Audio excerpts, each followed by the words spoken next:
सीधे आपको लिए चलते हैं। गोविंद सिंह डोटासरा बोल रहे हैं, किसानों को संबोधित कर रहे हैं।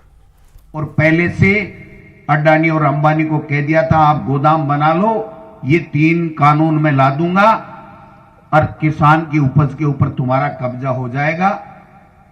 आप सूरतगढ़ में जाके देखिए, आप चंडीगढ़ में जाके देखिए, आप देश के कई कोनों में हम आपको लिस्ट दे देंगे। देखिए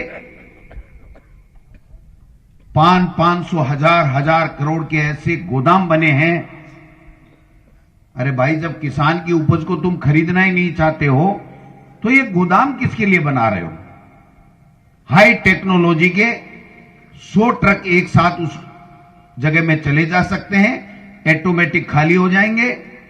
और लोग कहते हैं कि वो जो अनाज हमारा खराब हो जाता है, अगर उस गोदाम में 10 साल भी पड़ा रहा तो वो अनाज खराब नहीं होता है। ऐसी टेक्नोलॉजी ये उद्योगपति ने बना करके गोदाम बना रखे।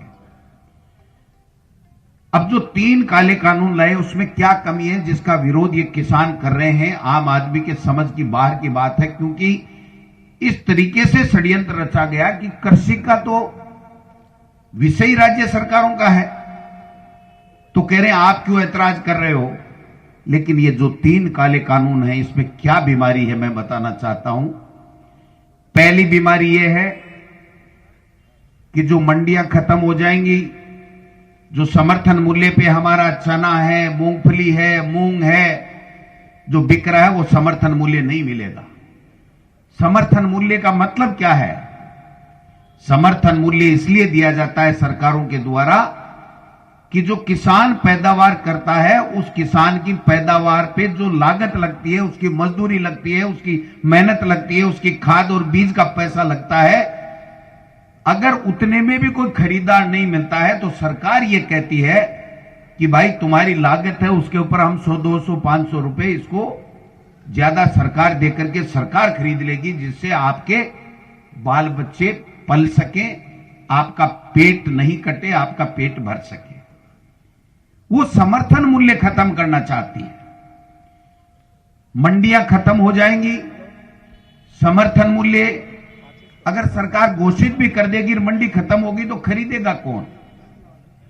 और दूसरा जो कानून है उस कानून में है कि कॉन्ट्रैक्ट फार्मिंग आएगी। कॉन्ट्रैक्ट के कौन लोग होंगे जो पूरे हिंदुस्तान में आपकी उपज को खरीदेंगे? क्या गोपाल मीणा इतना सक्षम है जो राजस्थान के पूरे लोगों की उपज को खरीद सकता है? क्या प्रताप सिंह खाचरियावास और गोविंद सिंह डोटासरा और गोविंद राम मेघवाल सक्षम है जो खरीद सकता है? क्या आप में से कोई ऐसा शख्स है जो पूरे आपके जमोरामगढ़ विधानसभा क्षेत्र की ही उपज खरीद सकता हो? एक गांव की नहीं, एक किसान की उपज नहीं खरीद सकते। तो फिर कॉन्ट्रैक्ट फार्मिंग के लोग, वो अडानी और अंबानी के जिनके पास गोदाम है, अगर मैं खरीद भी लूंगा तो मैं रखूंगा कहां? तो वो गोदाम बने हुए हैं, उनमें वो लोग आएंगे, आपकी जमीन को जो पैदावार हुई है उसको खरीदेंगे और वहां ले जाएंगे। कोई बात नहीं, ले जाएं, लेकिन मूल्य क्या होगा? समर्थन मूल्य नहीं होगा। कितने में भी खरीदें, एमओयू कर लेंगे, आएंगे कि बाबा तेरे खेत में कितनी पैदावार होती है? कि मेरे 5 बीघा है, मेरे तो 50,000 रुपए की पैदावार होती है, मैं तो गेहूं बोता हूं, तो क्या तेरे को 75,000 रुपए दे देंगे? कि ठीक है, तो 3 साल तू मेरे को पैदावार करने के लिए एग्रीमेंट कर ले। आपने एग्रीमेंट कर लिया, वो 3 साल 75 दे भी सकते हैं, लेकिन उस एमओयू में क्या खाद डालेंगे, क्या बीज डालेंगे, क्या केमिकल डालेंगे, वो डालेंगे। और अगर मान लीजिए 3 साल उन्होंने 75 दे भी दिया, लेकिन ऐसे केमिकल डाल करके चले गए कि आने वाले 10 साल में उसमें 100 रुपए का अनाज भी पैदा नहीं होगा। अगर ये हालात उस खेत की बना दी तो क्या होने वाला है? कॉन्ट्रैक्ट फार्मिंग का व्यक्ति आएगा और वहीं किसान आंदोलन को लेकर पीसीसी चीफ ने केंद्र पर हमला बोला। बेटी किसानों के साथ में कंधे से कंधा मिलाकर के खड़ी है, और जब तक ये 3 काले कानून वापस नहीं लेते हैं, किसानों की मांग मोदी सरकार नहीं मानती है, तब तक हम इस नारे के साथ जो लाल बहादुर शास्त्री जी ने दिया था, जय जवान जय किसान, उसके साथ में संघर्ष करेंगे। के लिए 3 काले कानूनों से बचाने के लिए हमारे राजस्थान की कांग्रेस की सरकार ने किसानों के हित में जो बिल पारित किए हैं वो राज्यपाल महोदय उनको आगे नहीं भेज रहे हैं कि 15 तारीख को हम लोग किसानों के समर्थन में मोदी सरकार के इस रवैये के खिलाफ, किसान विरोधी रवैये के खिलाफ, इन तीनों काले कानूनों के खिलाफ राज्यपाल हाउस का घेराव करेंगे और हम लोग बड़े पैमाने के ऊपर घेराव करके किसानों की मजबूती और उसके साथ का संकल्प लेंगे। और जब तक खून का एक कतरा भी कांग्रेस के कार्यकर्ताओं नेताओं के शरीर में है तब तक हम किसान का साथ छोड़ने वाले नहीं हैं। वहीं स्थानीय निकाय चुनाव को लेकर पीसीसी चीफ डोटासरा ने कहा कि पदाधिकारियों को आज से ही फील्ड में भेजा गया है, जहां जरूरत होगी वहां कांग्रेस ऑब्जर्वर भी लगाएगी। कि हमने कल माकन साहब और हमने मीटिंग लेकर के उनको सबको अपने अपने प्रभार के क्षेत्रों में भेज दिया है। आज सारे लोग पहुंच जाएंगे। जहां आवश्यकता होगी, ज्यादा नगर पालिकाएं जिस जिले में हैं वहां पर हम आज और ऑब्जर्वर लगा देंगे और वो लोग कांग्रेस के कार्यकर्ता, नेता, एमएलए, विधायक, पूर्व विधायक, प्रत्याशी, चेयरमैन, पूर्व चेयरमैन, नगर अध्यक्ष, निवर्तमान ब्लॉक अध्यक्ष, निवर्तमान जिला अध्यक्ष, तमाम नेताओं से चर्चा करके कांग्रेस विचारधारा के लोग, कांग्रेस के प्रति लॉयल, जीतने वाला, जनता के बीच में रहने वाला और जीतने के साथ साथ टिकाऊ, कल को सिंबल पे जीत के नहीं भाग जाए, इन सब चीज़ों की संभावनाओं को तलाश करते हुए हम कांग्रेस पार्टी के उम्मीदवार उतारेंगे। और आने वाले समय में जब नगर पालिकाओं के बोर्ड बनेंगे तो कांग्रेस का बहुत अधिक बहुमत के साथ में बोर्ड बनने वाले हैं। हमारी मारवाड़ी में कहावत है, जो जिसकी बेटी मारता है ना उसका बेटा मरता है। तो जब 7 करोड़ राजस्थान की जनता ने आशीर्वाद देके राजस्थान में सरकार बनाई कांग्रेस की, उसको गिराने का षड्यंत्र करने वाले जो लोग हैं उनका तो यही हाल होना है। और वो तो 2 साल से प्रतिपक्ष की भूमिका निभा ही नहीं रहे, सिर्फ मोदी मोदी करके एमपी 25 में से 25 जीत गए। अब न तो मोदी किसी को संभाल रहा, नहीं ये 25 सांसद किसी को संभाल रहे हैं, 8-8 मुख्यमंत्री बनने के लिए सपने देख रहे हैं, अपने अपने समर्थकों की फौजें बना रहे हैं।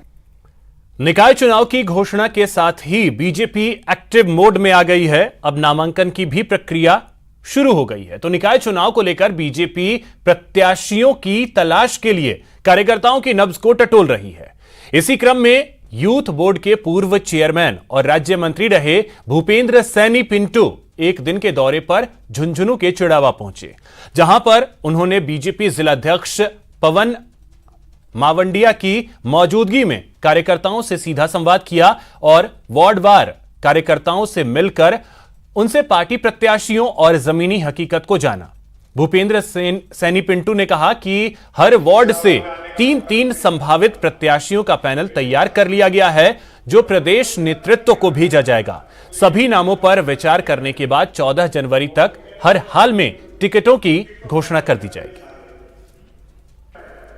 कार्यकर्ताओं के साथ बड़ी बैठक हुई और सारे कार्यकर्ता एक मुखी हैं।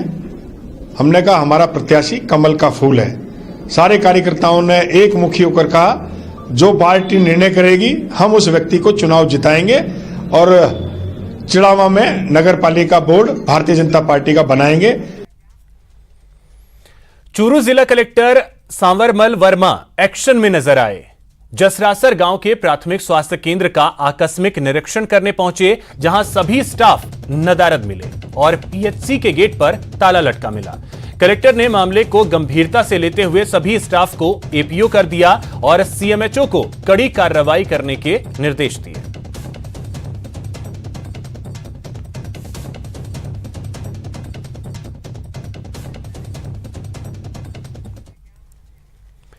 सीकर के लक्ष्मणगढ़ थाना पुलिस ने गश्त के दौरान कार्रवाई की और इस दौरान एक व्यक्ति के पास से 250 ग्राम अफीम और 650 ग्राम गांजा जब्त किया। साथ ही आरोपी को गिरफ्तार कर लिया गया। लक्ष्मणगढ़ थानाधिकारी ने बताया कि आरोपी को कोर्ट में पेश किया गया। कोर्ट ने आरोपी को 3 दिन के पुलिस रिमांड पर भेज दिया।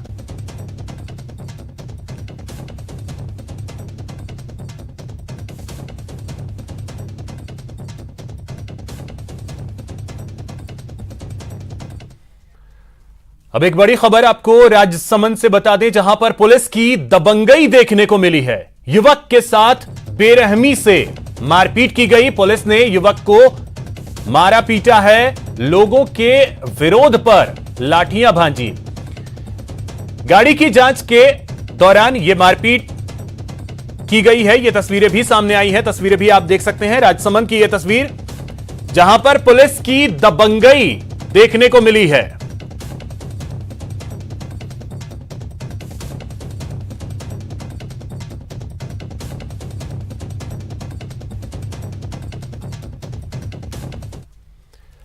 प्रदेश के डीजीपी एमएल लाठर ने 2021 का प्लान और 2020 की रिपोर्ट कार्ड को पेश किया। इस दौरान उन्होंने कहा कि प्रदेश में पिछले साल के मुकाबले अपराध में कमी आई है और पुलिस इस साल संगठित अपराधों पर विशेष नजर रखेगी।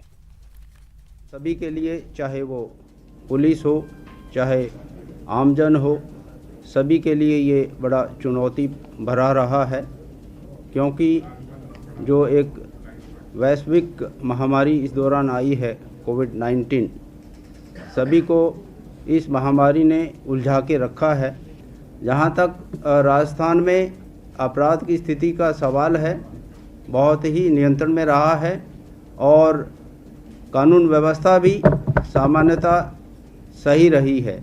कहीं भी कोई ऐसी बड़ी मेजर अप्रिय घटना नहीं हुई है। वर्ष 2020 में हमारे जो 1 साल से ऊपर ज़्यादा प्रकरण जो लंबित थे, उनको काफ़ी संख्या में निस्तारित किया गया है, जो 2019 के मुकाबले काफ़ी ज़्यादा है और करीब 6,500 ऐसे पुराने अभियोगों का निस्तारण किया गया है।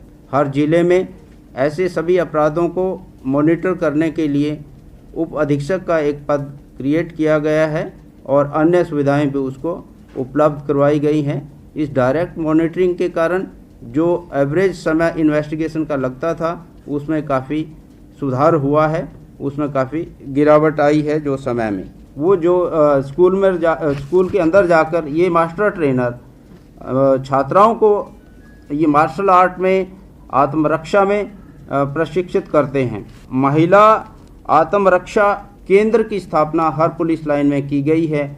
इसके अंतर्गत कोई भी महिला जो अपने आप को प्रशिक्षित करना चाहती है, वो रजिस्टर करा सकती है। टॉप 10 स्कीम के अंतर्गत हमारे 2020 में करीब 1625 चिन्हित अपराधियों को हमने गिरफ्तार किया है और इसमें सबसे ज़्यादा जो गिरफ्तारियां हुई हैं वो अजमेर ज़िले में, जोधपुर ग्रामीण में और जयपुर ग्रामीण में हुई हैं। भ्रष्टाचार रोकने के लिए एसीबी एक्शन में है। इसी कड़ी में जोधपुर में एसीबी के डीजी बीएल सोनी विभाग के कार्यों का निरीक्षण करने पहुंचे, जहां उन्होंने विभाग के अधिकारियों की बैठक ली। बैठक के बाद डीजी बीएल सोनी ने कहा कि पिछले 3-4 महीने में भ्रष्टाचार के खिलाफ एसीबी का अभियान गति पकड़ा है। साथ ही उन्होंने कहा कि आम लोगों तक पहुंचने के लिए एसीबी ने टोल फ्री नंबर 1064 और व्हाट्सएप नंबर 94135028 जारी किया है, जिसके जरिए आमजन भ्रष्ट अधिकारियों की शिकायत कर सकते हैं।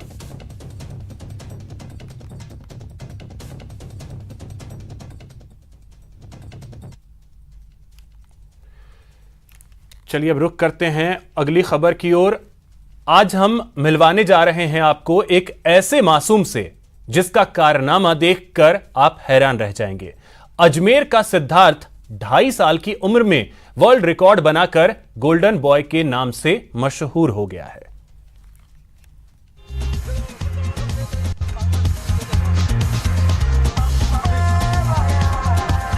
कहते हैं पूत के पांव पालने में दिख जाते हैं, तभी तो ऐसे पूत छोटी उम्र में भी बड़ा कारनामा कर जाते हैं। उम्र महज 2.5 साल, लेकिन स्केटिंग में वर्ल्ड रिकॉर्ड। नाम है सिद्धार्थ मंडार। जिस उम्र में बच्चे बोलना और ठीक से चलना नहीं सीख पाते, उस उम्र में अजमेर का सिद्धार्थ गोल्डन बॉय के नाम से मशहूर हो गया है। 2.5 साल की उम्र में वो मुकाम हासिल कर लिया है जिसे पाने के लिए बड़े बड़ों को बहुत पसीना बहाना पड़ता है। जी हाँ, दूध पीता ये बच्चा कोई मामूली बच्चा नहीं है। इस बच्चे ने वो कमाल कर दिखाया है जो आप सोच भी नहीं सकते। 2.5 साल के सिद्धार्थ ने वर्ल्ड रिकॉर्ड बनाया है। इनलाइनर स्केटिंग में वर्ल्ड रिकॉर्ड बनाया है। 1 किलोमीटर तक इनलाइनर स्केटिंग की है। सबसे छोटे बच्चे के रूप में नाम दर्ज करवाया है। World golden book of records में अपना नाम दर्ज कराया है। छोटी उम्र में बेटे के ऐसे मुकाम से माता पिता भी फूले नहीं समा रहे। मैं बेसिकली स्केटिंग कोच हूँ, तो ये बचपन से यही चीज़ें देखी है इसने, जो देखा है वो सीखा है। तो मैंने कभी इसको फोर्सफुली नहीं कहा कि ये ऐसा सीखे या करे, तो इसे खुद ही पहनता था, करता था और कोशिश करता था। बहुत छोटा था, 1 साल का 2 साल का, लेकिन इसको 1 साल हो गया स्केटिंग चलाते हुए। तो इसका ऐसा जुनून देख के मैंने कहा चलो इसको स्केटिंग सिखाते हैं। तो मेरे को 20 साल हो गए स्केटिंग सिखाते सिखाते, तो मैंने इसको स्टार्ट किया लॉकडाउन में। सिद्धार्थ जब महज 1 साल का था तब स्केटिंग कोच पिता महेंद्र मंडार ने स्केटिंग के प्रति बेटे के लगाव को महसूस किया, जिसके बाद उन्होंने सिद्धार्थ को स्केटिंग सिखाना शुरू किया। पिता की कोचिंग रंग लाई और 2.5 साल के सिद्धार्थ ने 1 किलोमीटर इनलाइनर स्केटिंग कर सबको चौंका दिया। पिता की फिलहाल इतना ही। नमस्कार।